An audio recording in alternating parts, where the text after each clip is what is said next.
Hello everyone, welcome to TCS Academy. As you know, my name is Kalyani Upadhyay. I am your sociology educator.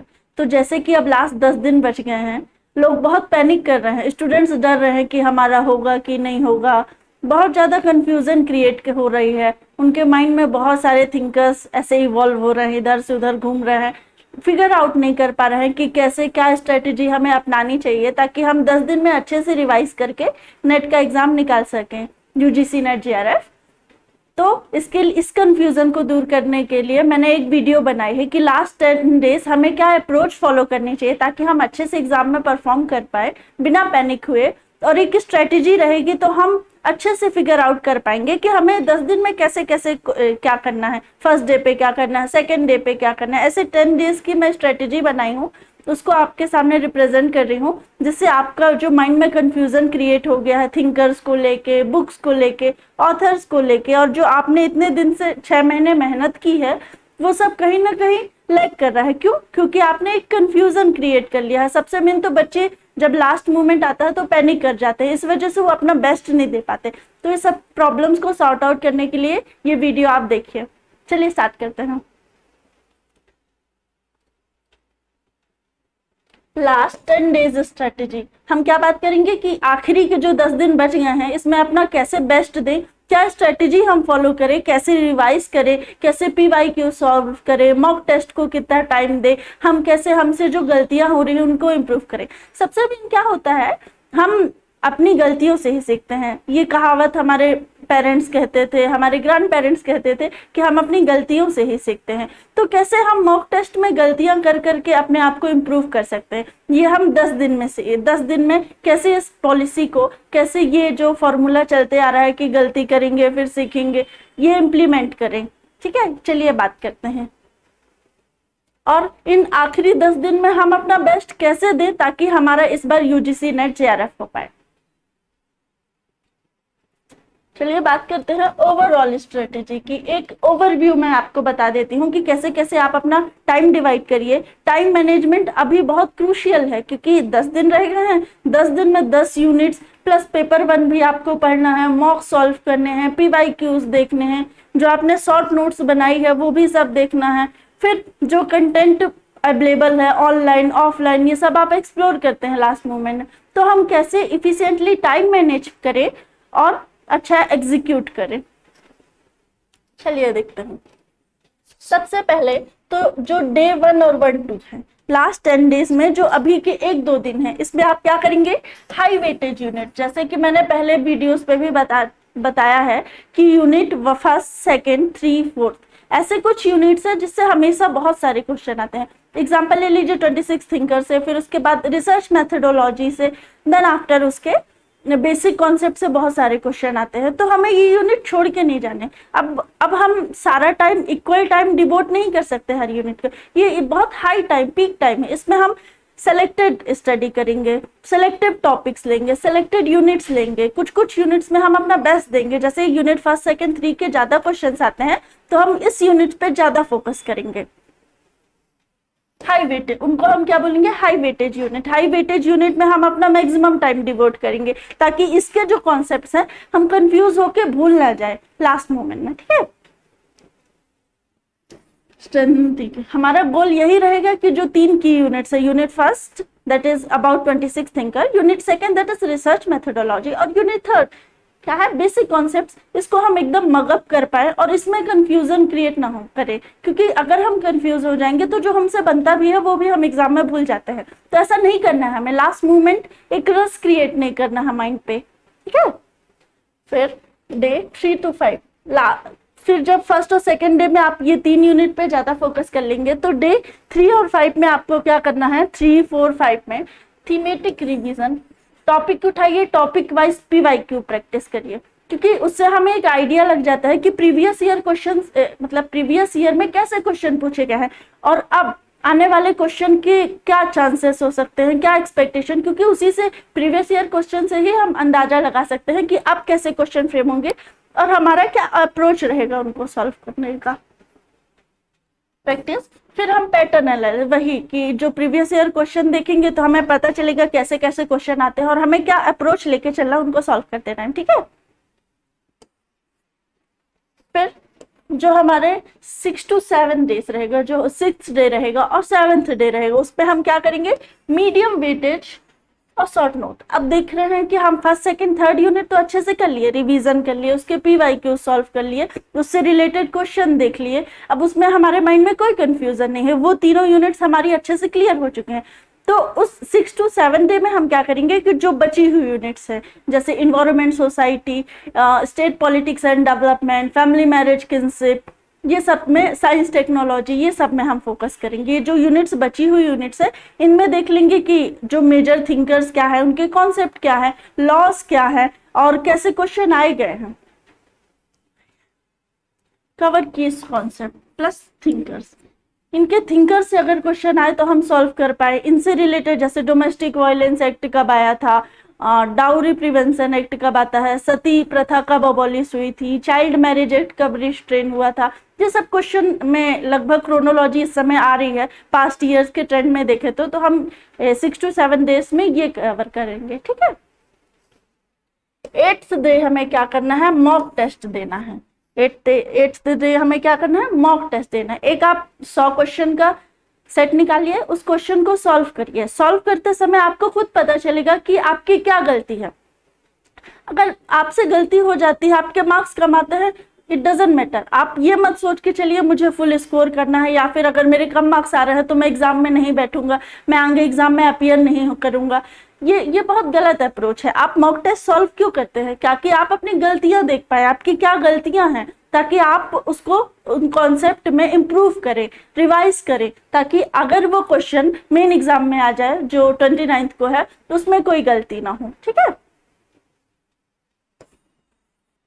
Self assessment करेंगे हम। Self assessment मतलब कैसे concept में हमने पढ़ा तो सब है, लेकिन कैसे हम क्वेश्चन सॉल्व करते समय घबरा जा रहे हैं या फिर क्या गलत कर दे रहे हैं, और फिर कैसे कॉन्सेप्ट में हम कंफ्यूज होके गलत ऑप्शन सेलेक्ट कर दे रहे हैं, ये सब हम अपनी गलतियों से ही सीखते हैं। तो मॉक टेस्ट और एरर एनालिसिस करेंगे हम कब, 8th डे। 9th डे क्या करना है आपको, क्विक रिकैप एंड PYQs। जो अभी तक आपने पढ़ा है उसका एक बार समरी देखिए। एक सेकेंड,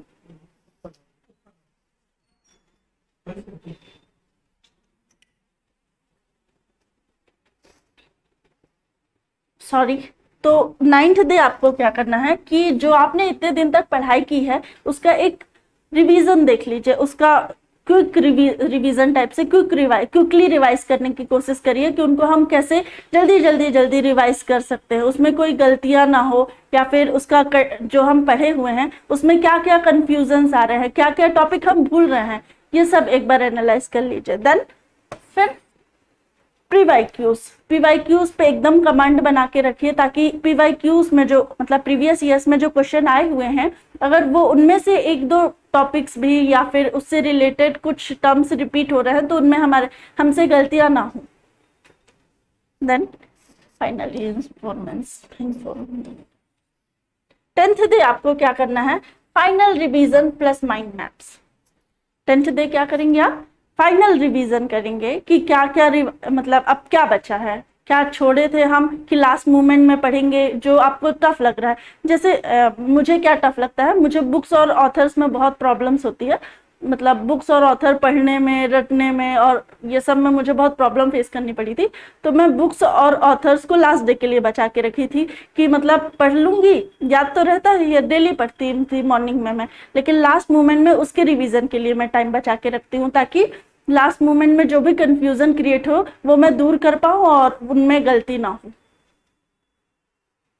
अब इस दिन आपको ज्यादा प्रेशर लेके पढ़ाई नहीं करनी है, ज्यादा आपको पैनिक नहीं करना है, एकदम आप लाइटली स्टडी करिए, एकदम लाइटली, अच्छे से हाइड्रेट रहिए और फिर पैनिक मत करिए, ज्यादा नॉर्मल चिल होके पढ़ाई करिए। ये अपना कॉन्फिडेंस बूस्ट करिए कि हाँ मेरे अंदर कॉन्फिडेंस है, मैं ये कर सकती हूँ। आपको कॉन्फिडेंस अपना लो नहीं करना है पैनिक होने की वजह से, पैनिक ही नहीं करना, आपको चिल रहना है, बस एग्जाम देने जाना है, अच्छे से वहां परफॉर्म करना है। अब मैं कुछ डे वाइज स्ट्रेटेजी आपको बताऊंगी कि डे वाइज आप अपने दिन मतलब कैसे हर दिन को अच्छा प्लान करके आप UGC net JRF exam crack कर सकते हैं। सबसे पहला है डे 1 में डे 1 में जैसे कि सोशियोलॉजिकल थ्योरी यूनिट 1 में है, आपको 26 थिंकर्स पे अच्छे से फोकस करना है। उनके जो कॉन्सेप्ट्स है, मेजर कॉन्सेप्ट, जैसे एक क्वेश्चन आया था अभी दिसंबर 2024 में कि modernity is an unfinished project, ये किसका कॉन्सेप्ट है, एंथोनी गिडन्स का है या फिर जुगन हेबरमास का। तो बहुत सारे बच्चे कंफ्यूज होके हेबरमास ना लगा के एंथोनी गिडन्स टिक किए थे। तो ये आपको अवॉइड करना है लास्ट मोमेंट।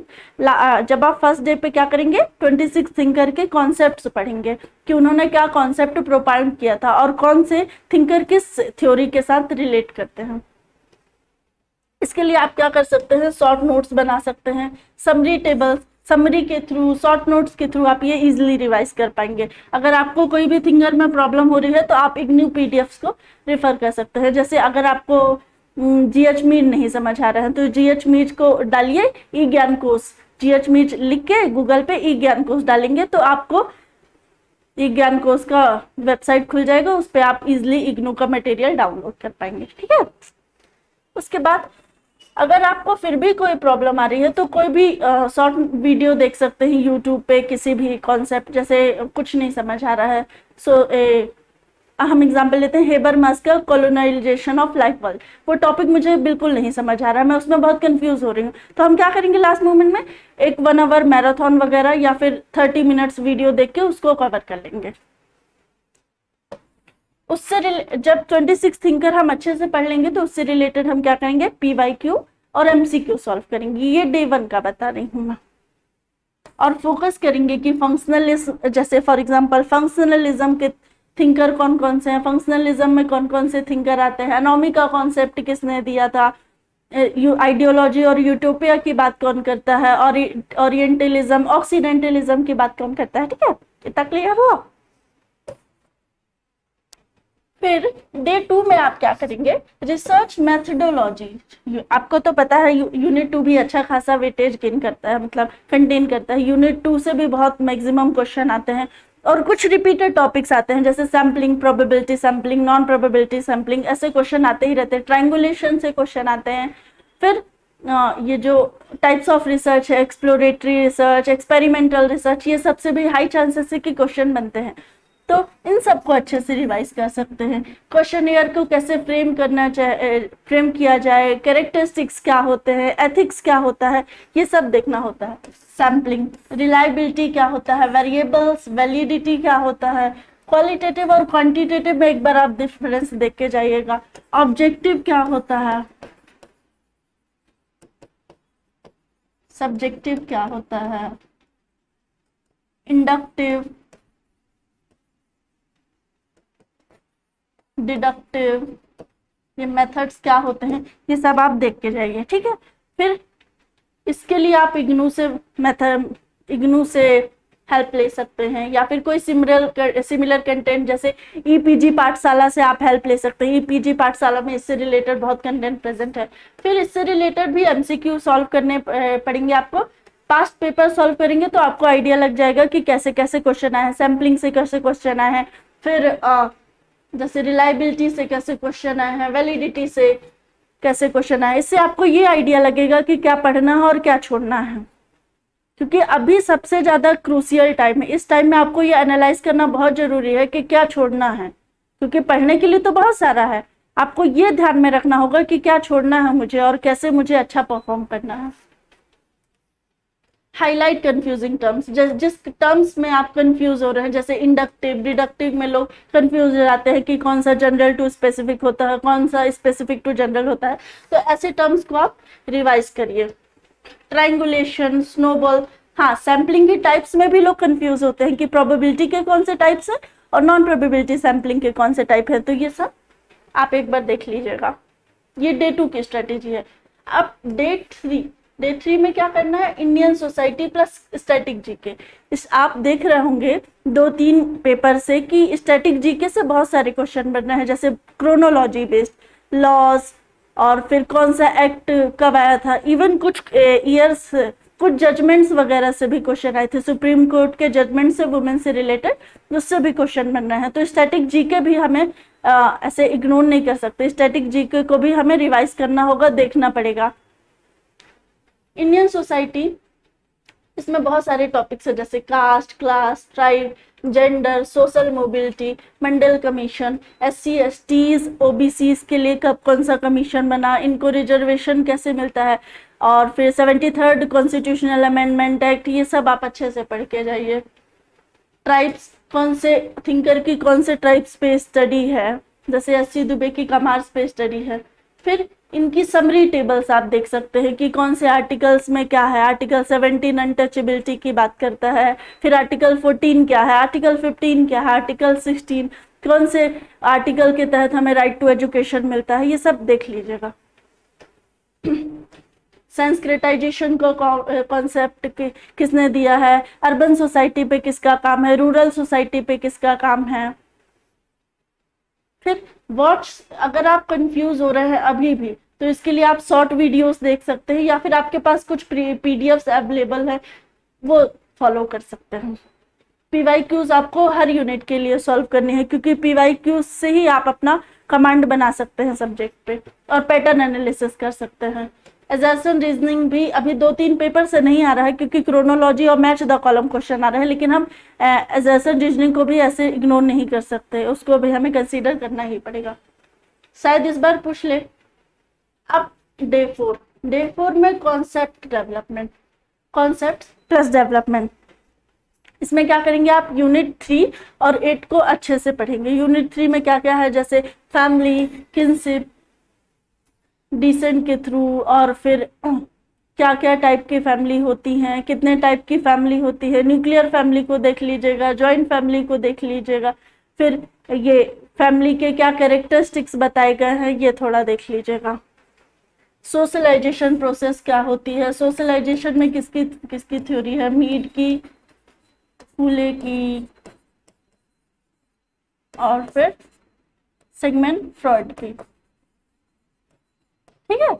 और फिर ये देख सकते हैं प्राइमरी ग्रुप क्या होता है, सेकेंडरी ग्रुप क्या होता है, मॉडर्नाइजेशन का देख लीजिए, नेशन बिल्डिंग, प्लानिंग, ये सब के क्वेश्चंस आप सॉल्व कर लीजिए, और टॉपिक्स देख लीजिए कि कौन से थिंकर किस पर्सपेक्टिव, कौन से थिंकर किस टॉपिक से एसोसिएटेड है।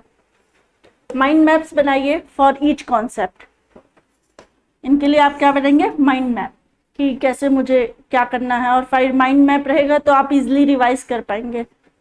इग्नू या फिर NTA की कुछ समरीज हैं उनको फॉलो कर सकते हैं। PYQ सबके लिए आपको प्रैक्टिस करना है, डेफिनेशन रिवाइज करते रहिए, की थिंकर्स रिवाइज करते रहिए, जैसे जसेल का कॉन्सेप्ट किसने दिया है, फोक अर्बन कंटिन्यूम की बात कौन करते हैं, रॉबर्ट रेडफील्ड, ये सब आप भूलना नहीं। दुबे की स्टडी कहाँ, SC दुबे की स्टडी कहाँ है, इंडियन विलेजेस और इंडियाज विलेजेस, 2 बुक है, दोनों में आपको कंफ्यूज नहीं करना है कि कौन से थिंकर की कौन सी बुक है, ठीक है। समझ में आ रहा है आप लोगों को।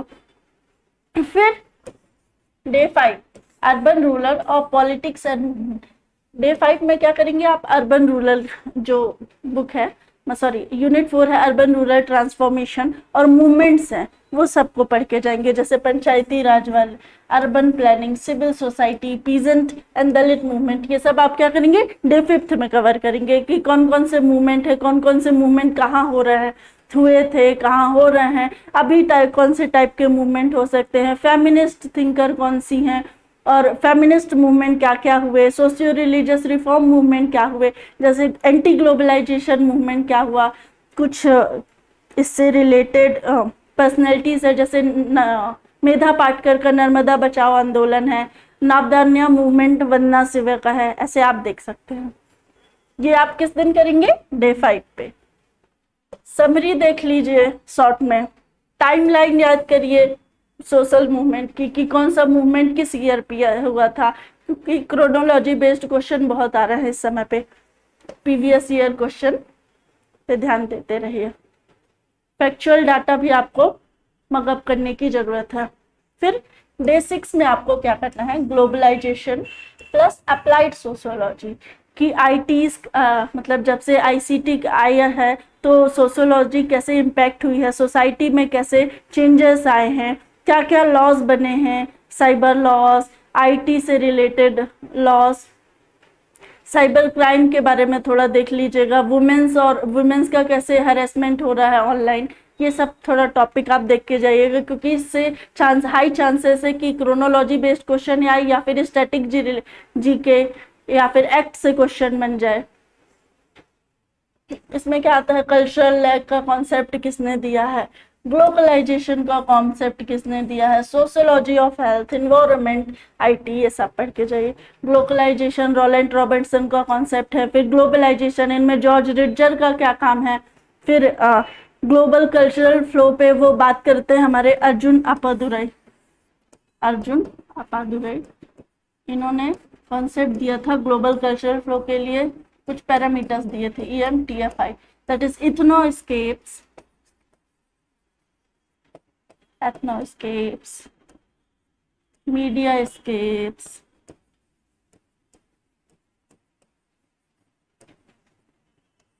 technoscapes, financescape, एंड लास्ट आई वाला क्या है, आइडियोस्केप्स। ठीक है, इतना क्लियर है। ऐसे मैनुअल कैस्टल का क्या है, मैनुअल कैस्टल की नेटवर्क सोसाइटी है। आईसीटी के बाद मैनुअल कैस्टल का क्या रोल है, मैनुअल कैस्टल की क्या थ्योरी है। कुछ थिंकर्स है जिन्होंने फ्यूचर को प्रिडिक्ट करके कुछ बुक लिखी है, जैसे एल्विन टॉफलर, फ्यूचर शॉक उनकी बुक है। ये सब कॉन्सेप्ट पूछते रहता है, इसमें आप कंफ्यूज मत होइएगा, क्विकली रिवाइज करने की कोशिश करिएगा। गवर्नमेंट की कुछ स्कीम्स देख लीजिएगा। डे 7 में आपको क्या करना है, फास्ट रिकैप करना है, थिंकर्स की समरी देखनी है, प्लस नोट्स मेकिंग। जो आपको लग रहा है कि आप बार बार भूल रहे हैं तो उसकी एक नोट्स बना के रख लीजिए, क्रिस्प शॉर्ट, ताकि आप उसको लास्ट मोमेंट जब एग्जाम देने जाएं उससे एक रात पहले एक बार रिवाइज कर लें। थिंकर्स पढ़ना बहुत इंपॉर्टेंट, क्योंकि थिंकर्स से बहुत सारे क्वेश्चन आते हैं। उनकी एक समरी बना लीजिए, क्योंकि एज ए ह्यूमनली पॉसिबल नहीं है कि आप सारे थिंकर्स को डिटेल में एग्जाम के 2-3 दिन पहले पढ़ पाए। क्विक रिवीजन नोटबुक बना लीजिए, ये 26 की थिंकर्स और उनके वर्क्स को अच्छे से ध्यान में रखिए by making their short notes, sticky notes, ये सब करके। ठीक है, लास्ट डे रिवीजन के लिए आप यहीं से शॉर्ट नोट्स उठा सकते हो। फिर डे 8 में आप मॉक टेस्ट सॉल्व करिए, एनालिसिस करिए कि क्या गलती हो रही है और कहाँ मैं लैग कर रहा हूँ, और फिर क्या सुधार हो सकता है, इम्प्रूवमेंट क्या हो सकता है। जो टॉपिक आप मिस कर रहे हैं उनको फिर से रिवाइज करिए, और जिसमें आप अच्छा कर पा रहे हैं उसके सारे कॉन्सेप्ट्स देख लीजिए। ठीक है, जो आपके वीक एरियाज हैं उन पे काम करिए ताकि आपके मार्क्स कम ना हो। Attempt full length NTA pattern mock test, 100 question का मॉक टेस्ट सॉल्व करिए, उसमें एरर एरियाज को एनालाइज करिए, identify confusing topic and re revising. कुछ ऐसे टॉपिक्स होते हैं जो बहुत कंफ्यूजिंग होते हैं और कहीं ना कहीं दो थिंकर्स के वर्क सिमिलर हो जाते हैं, तो इसमें बच्चे क्या करते हैं, बहुत कंफ्यूज होते हैं और फिर गलत आंसर टिक करके आते हैं। फिर क्वेश्चन सॉल्व करते समय हमें क्या अप्रोच फॉलो करना है, ये भी आप मॉक टेस्ट देते समय ही डिसाइड कर लीजिए। ठीक है, क्वेश्चन को ध्यान से पढ़िए, कहाँ नॉट वर्ड यूज हुआ है, कहाँ नॉट वर्ड नहीं यूज हो रहा है। ठीक है, ये क्लियर हुआ। अब डे 9 में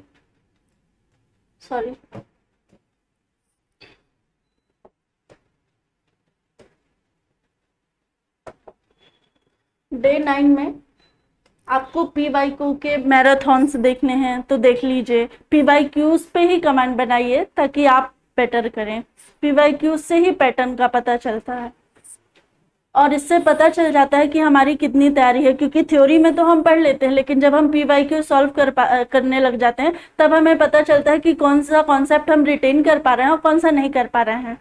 तो PYQ डे 9 पे प्रैक्टिस करिए, सॉल्व PYQ। जो अभी 2-3 पेपर्स हुए हैं इनका पैटर्न देख लीजिए कि कैसे क्रोनोलॉजी बेस्ड क्वेश्चन आई है और कैसे इम्प्रूव किया जा सकता है, क्रोनोलॉजी को कैसे मगअप किया जा सकता है। और फिर अभी क्लासिकल थिंकर्स पे ज़्यादा फोकस नहीं कर रहा है यूजीसी, सबसे ज़्यादा फोकस किस पे है, पोस्ट मॉडर्न थिंकर्स पे। तो पोस्ट मॉडर्न थिंकर्स की क्रोनोलॉजी कहीं लिख लीजिए और उसको याद करके जाइए।